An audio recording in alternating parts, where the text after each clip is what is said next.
All right, P.A.S. report listeners, the holiday season is here. Why not make your life easy and choose Design It Yourself gift baskets? Whether it's a gift for that special someone, family, friends, employees, corporate clients, you don't have to rack your brain anymore. These gift baskets are perfect for any person. At designityourselfgiftbaskets.com, gift baskets can be fully customizable, or you can choose hundreds of pre-arranged gift baskets.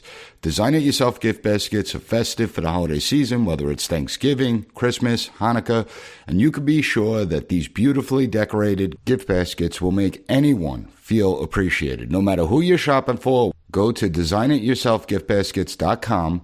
And best of all, you get to save money. P.A.S. report listeners can get 10% off your order using code P.A.S. at checkout. So go to DIYGB.com, find the perfect gift this holiday season, and use coupon code P.A.S. at checkout to get 10% off today. Welcome to the P.A.S. Report Weekly Roundup Podcast. The P.A.S. Report provides an honest analysis on the critical issues that matter to you without the biased media filters. Here's your host, Professor Nicholas Giordano. What's up, everyone? Welcome to the P.A.S. Report Podcast. This is your host, Nick Giordano. Christmas week is here. We got a few days left. I think most people are in holiday mode. They want to get away from all the noise. They want to get away from this horrible administration. They want to tune out. All the negative that's happening out there, unfortunately, can't be ignored. We're seeing the disasters of this administration on a daily basis, and they're in denial.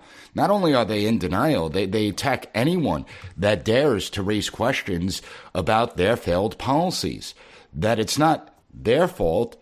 They don't bear any personal responsibility. It's your fault for even asking about their policies. It truly is stunning, but this is the brave new world that we're living in, where nobody takes accountability for their own actions. Nobody takes accountability for their failures. Instead, they just want to blame everyone else. I constantly harp on this idea of personal responsibility because it is that important. It's what creates a civil society. It's what creates productive human beings. And when we lack personal responsibility, we begin to see the failures. Take New School, for instance. New School is a college in New York City, a very expensive college at that. You now have students protesting, demanding that each and every one of them gets an A because there was a teacher strike at the beginning of the semester. Now, the teacher strike is not the student's fault. I get that. However, this only feeds the culture of entitlement. It only feeds this culture where these students think that they could make demands and then get what they want out of it. And this is not the way real life works. Now, so far, the college hasn't capitulated. And it wouldn't surprise me if they do eventually capitulate. So far, they haven't. But this is the culture of entitlement that I'm talking about when we look at it. First of all, obviously, our schools are not teaching critical thinking skills, because if the students had any critical thinking skills whatsoever, they would know that if everyone just gets an A, their degree is completely useless. If all the corporations and the small businesses out there know that they're getting an A simply because the students demanded an A, well, there's your answer. The degree doesn't mean a damn thing. So obviously they lack critical thinking skills, but I spoke about this in several campus reform articles that I wrote about, where demands like this, it reflects a growing trend that we have witnessed throughout academia, where students believe they're entitled to receive a good grade despite actually earning a good grade. Teachers and administrators, they're the ones that created this problem. They created this problem by capitulating to the student demands over the years on a constant basis. And this is similar to an incident I wrote about 2 months ago where I explained how Professor Matt Lynch-Jones Jr. was terminated because his students complained that his course was too hard. As I stated in the article, NYU's decision, it reflects a growing body of evidence that students view professors as nothing more than customer service representatives that are there to placate them. They believe academic standards should be pushed aside to promote things like equity, to placate their fragile student egos that they have. And this is not the role of academia. Real life doesn't operate this way. In real life, things are going to be hard. You may fail, and you learn from those failures. Then you work hard to overcome those failures. That's what success is. It's not about complaining and then capitulating to the demands. That's not the way life works. Yes, it didn't go your way. There was a strike. Guess what? You have to be flexible. You have to be able to adapt. Again, it adds to the evidence. The colleges, universities, they're no longer developing students to be productive members of society. They're not developing students for a serious career. Companies like IBM, Bank of America, General Motors, they're aware of this. That's why they're dropping degree requirements. And the solution is rather simple, right? Professors and administrators, just say no. That's it. Say no. Stop capitulating to irrational demands made by the student body. Stop feeding this entitlement culture. And guess what? It all ends. It all goes away. It is that simple. Now, I'm not going to harp on these students. I want to talk about the Biden administration and the lack of accountability. They act like students, right? They act like today's student body, that's for sure. Before I jump in, make sure you go to PASreport.com, sign up for the newsletter there. Also, if you find the podcast informative, please leave a 5-star rating, write a review on any podcast platform that allows it. I know Amazon's Audible does and Apple Podcast does, so check it out there and share this episode with family and friends. If you have any feedback for me, shoot me an email, podcast@PASreport.com. Now, jumping in and looking at this administration, it is completely bizarre. This administration claims that the southern border is secure, and they've hired more Border Patrol officers. They claim that it's not their fault Title 42 is going away. And just so everyone's aware, Chief Justice John Roberts actually put a hold on Title 42 going away, so it will remain in place a little bit longer. But you have this administration claiming that they've hired so many Border Patrol agents, more Border Patrol agents than ever before. What they don't want to tell you is that they've turned Border Patrol officers that are there to enforce immigration law. They've turned those officers into nothing more than processing agents that have to accept everyone that comes across the border. You know, the idea of surging resources to the border is laughable. And then you have Karine Jean-Pierre stating that if you question the border, if you question Joe Biden's policies, if you question the open borders, then you're responsible. You're what's creating the magnet that draws all these immigrants, the migrants, to come up through the border. I mean, are these people insane? And the media feeds into it. They obviously run with the administration's line. And this, to me, represents the failures of government. The one thing that government is supposed to do, secure our borders, keep us safe, they don't. It shows you that our government has failed. There's no doubt about it. We have handcuffed Border Patrol. At the same time, the FBI is running wild targeting political opponents, because obviously we see that throughout the Twitter files. So when you look at this, what kind of world are we living in? What kind of country are we living in? When it's abdicating one of its main responsibilities to keep us safe, to keep us secure, to control who comes into this country and who does not. And you listen to these fools, and they'll tell you that anyone that questions it, well, it's their fault, and you're also racist on top of it. You just don't want other people in this country. They say that the reason that nothing gets done about the border is because Republicans aren't coming to the table for comprehensive immigration reform. It's the most ridiculous argument I've ever heard. Forget comprehensive immigration reform. You need to plug the hole now. Once you plug the hole, then we'll talk about all those people that have come over. But they're liars, they're frauds, and they keep on pushing this idea that there's 12 million illegal immigrants in the United States. Only 12 million. Now, we've been using that number since 2005. We've been saying that there's 12 million illegal immigrants. So are we saying that nobody's come through illegally in the last 17 years? Is that what they're really trying to tell us? And are you actually dumb enough to believe that? The reality is that we're at 25 to 30 million, and that was prior to the current wave. So God only knows what it's at right now. You just have this endless flood. Oh, but they're coming over legally. They're coming over and they're making asylum claims. That's the legal process. No, they're coming over taking advantage of asylum laws. First of all, you're supposed to declare asylum from the first safe country you go to. Secondly, asylum cannot be declared for economic purposes. There are strict rules when it comes to declaring asylum. Domestic violence, drug violence, you're being targeted by terrorist organizations, you're being targeted by your government, political persecution, religious persecution. So there are certain aspects where you could come over and legally claim asylum. If you're just coming here saying, I want to claim asylum for economic purposes, that automatically is rejected. Now, they don't say for economic purposes, but that's the truth. That's why most of these people are coming over.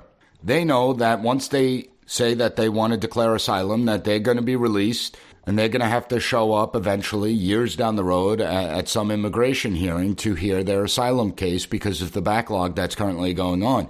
And the reality is that most people, they're not going to show up for the asylum hearings. We already know that. So what exactly are we doing? And how much longer can this possibly go on before the entire system collapses on itself? You know, for all those people that are advocating that we have to let in anyone and everyone, understand there's a limited amount of money in the pot. There's a limited amount of resources in the pot. And the more you attract people to this welfare state, sooner or later it's unsustainable, and we're at that level where it's unsustainable now. So we need real common sense solutions, and it's not really that hard. Just secure the border and enforce the current laws in place. If we do that, we could get a handle on this problem. Unfortunately, there is no will to do that. And it's mostly coming from the failed policies of the Biden administration. The immigration that we're seeing today, the overwhelming of the southern border, is a direct result of self-inflicted policies, of self-inflicted wounds that they did to themselves. And yet they'll still come out there and tell you that the border is secure, that the border is the most secure, that it's the result of the current immigration problems is either your fault for raising questions about it, or it's the previous administration's fault, even though we had lower immigration numbers there. And understand that when it comes to this idea of Title 42, I don't know why everyone's so fixated on that. Sure, if Title 42 goes away, things are certainly going to get worse. But the reality is, even with Title 42 in place, the border is a disaster. It's non-existent. When you consider that Jay Johnson, the former Secretary of Homeland Security in the Obama administration, stated that the system is overwhelmed when you have 1,000 migrants a day coming in. We now have thousands coming in per day, not 1,000. We now have several thousand coming in per day. When Title 42 is lifted, there are estimates that it could go as high as 8,000 to 10,000 migrants coming in per day to declare asylum. So even with Title 42 in place, the system has collapsed on itself, the border. And unfortunately, you have people that would rather play politics than solve problems. That's evident, right? Because they want to use this as a political weapon against political opponents. They want to change the dynamics of the United States. Of course, you're not allowed to say this because then you're labeled as some type of conspiracy theorist. But as a sovereign country, we have the right to determine who comes into our country and who cannot. Our immigration system has failed, not because the laws in place aren't working. It's because of the failed politician, the frauds that are in office, who continue to want to weaponize every aspect of our society for political purposes. Again, this isn't complicated. Secure the border, enforce the laws in place. Now, there is a tool that could possibly be used that would really be an interesting constitutional debate, and I don't have the answer to this, so I'll just put it out there. But if we look at Article 4 of the United States Constitution, Article 4, Section 4, the United States shall guarantee to every state in this union a republican form of government and shall protect each of them against invasion. There are some that are urging Governor Abbott of Texas, Governor Ducey of Arizona to invoke Article 4, Section 4, to declare this an invasion, because if it's declared an invasion, that means that the federal government has a responsibility to get involved and solve the problem. Now, the question becomes, what constitutes an invasion?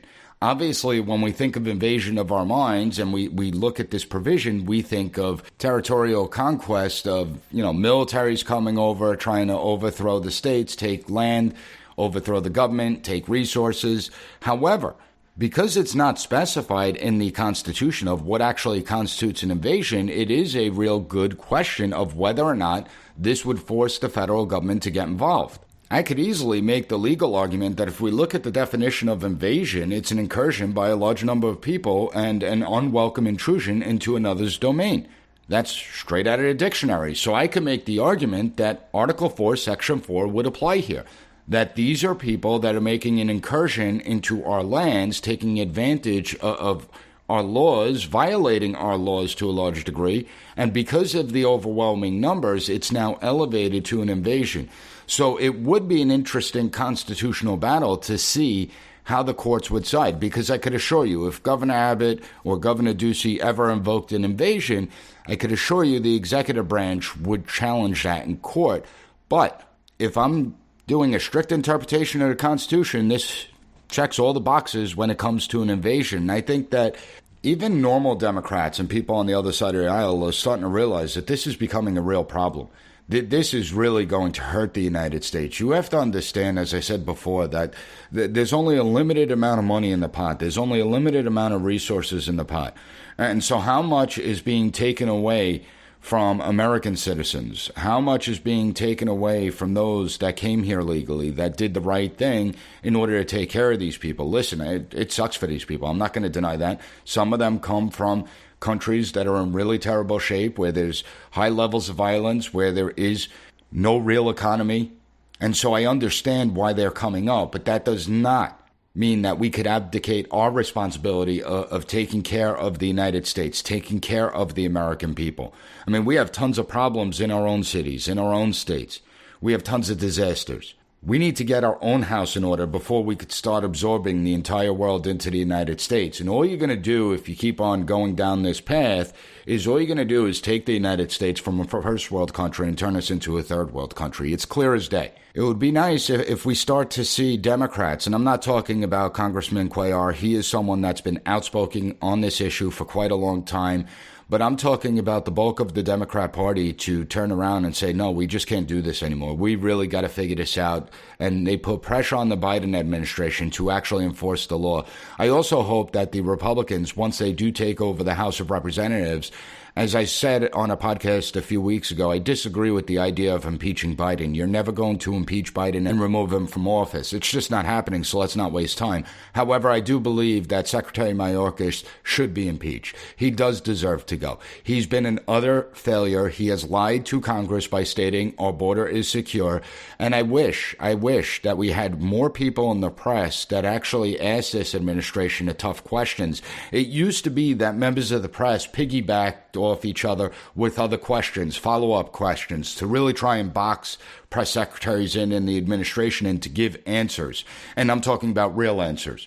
Unfortunately, the press is complicit in this, that they're allowing this to take place. They don't ask the tough questions. They don't ask the follow-up questions.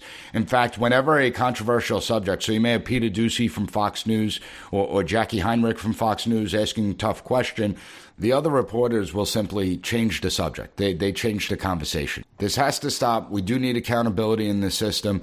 However, I'm going to harp more on this in 2023 because I'm going to be bringing in two great guests. They've been on the show before.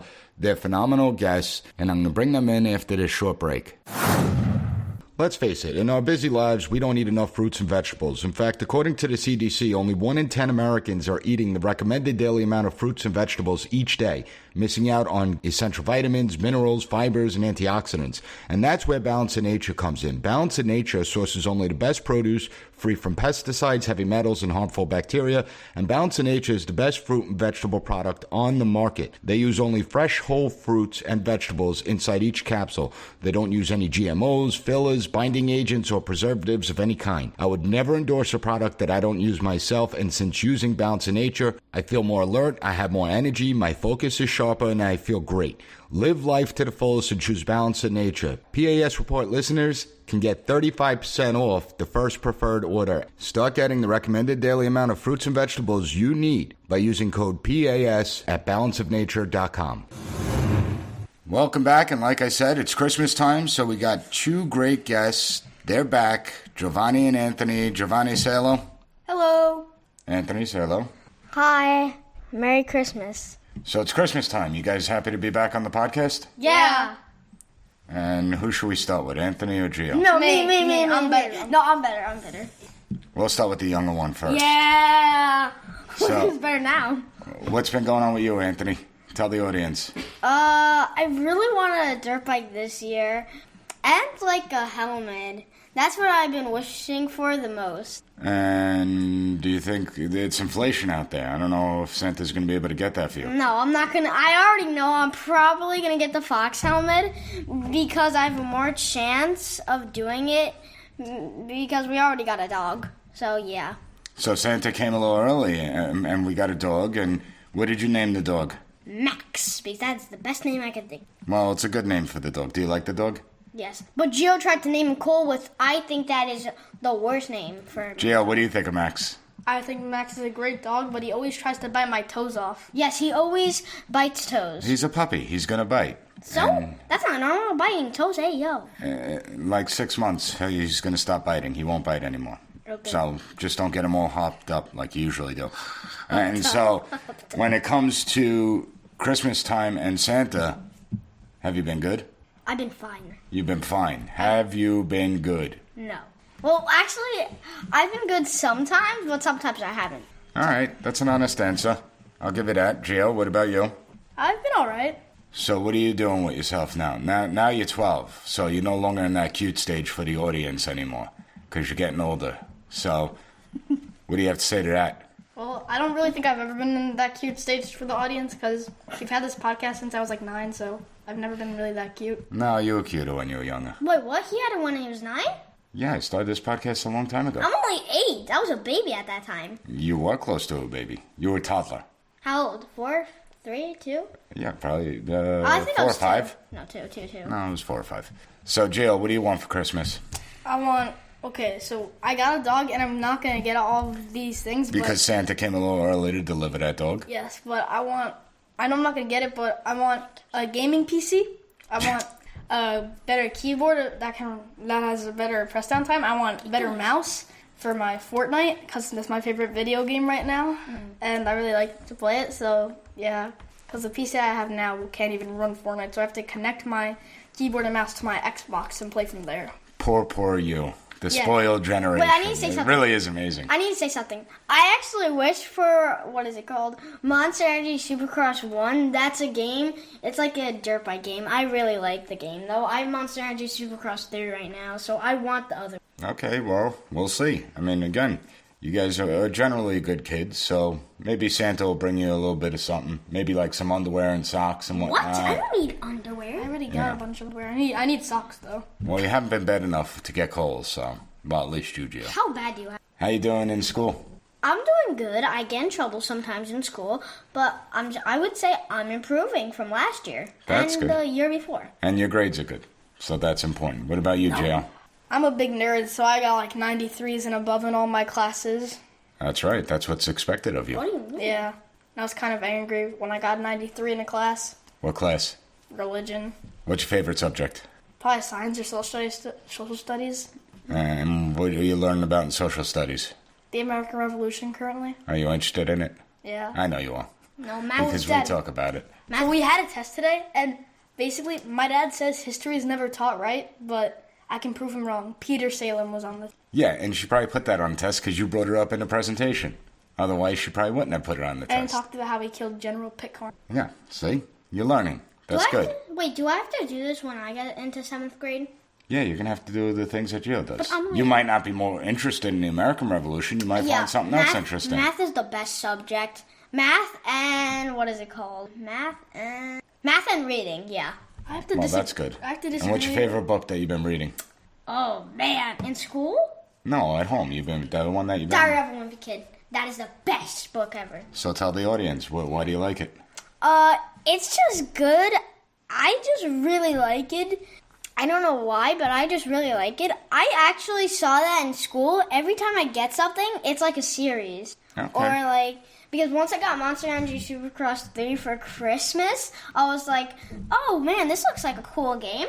And then I realized it was actually, there was more to it. Okay. And Gio, what do you think about everything going on out there? How do you like the inflation right now? Well, I don't really like it because if everything was lower, I would get more stuff. So Yeah, I know. yeah, to be honest, I My probably famous would. word is no. Oh, and just so you know, guys, I do not like politics at all. Well, that's okay. He's allowed to have his opinion. Yeah? See, Gio loves politics. Anthony hates politics. Yeah, Gio tries to make me like it, but I don't like it. But what do you want to do when you get older? Oh, yeah. If I cannot get into dirt bike racing, then I'm definitely going to be in the military. Well, I might. Why do you want to join the army? Because I want to save this country from dying. Okay, for your information, they have dirt bike people in the military. I know, but I don't know what it's that's called. only the Rangers. The Rangers. It's part of the Army. I might not get that spot in the... Well, you never know. Work hard. Try your best. Put Still, in the I effort. would rather be a dirt bike racer. Dedicate yourself, and then we'll see what happens. Well, I would put the dirt bike racing on the back I burner. mean, in a movie, someone Okay, would... don't rely on that. Gio, what about you? Well, when I get older, You got to start thinking about these things I now. want to become the president. Yeah, I don't know if The that's... first Italian-American president? Well, I just want to become the president, and I'll rule this world. Yeah, well, you got to put in the effort to do that, so we'll see where it goes. Hopefully he doesn't do something bad to me. All right, what's your Christmas message to the audience, Anthony? Merry Christmas. I hope you all a Happy New Year. And don't get cold. Don't be bad boys or bad girls. Gio? Basically, have a Merry Christmas and be very good. And parents, you should get your kids a lot of things for Christmas, plus what Santa gave them already. That's the show. We will wish everyone a Merry Christmas and a Happy New Year. Next week, I'll be putting out an episode about some of the appearances I made throughout the years, so it should be interesting. And I will see everyone in 2023. Wait, guys. Merry Christmas!